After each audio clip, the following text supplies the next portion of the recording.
سلام دوستان عزیز، خوش آمدین به کسب درآمد در زندگی. دوست دارین چطوری کسب درآمد کنین؟ حالا که نمیتونین یوتیوبر باشین بتونین کسب درآمد انجام بدین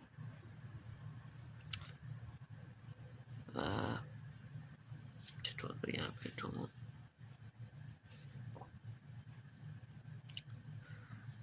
کسب درآمد زندگی مثل شهری آشپزی هست که اینا خیلی خوبه، شیرینی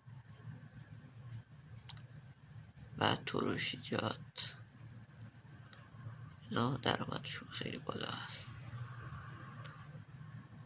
و درآمد آنچنانی میرسید و میخوام بگین با چقدر میتونین پولو و بعد میتونین راه بندازین. با 700 تومن میتونین راه بندازین، با 1,500,000 میتونین راه بندازین، کسب درآمدتون بره بالا و بتونین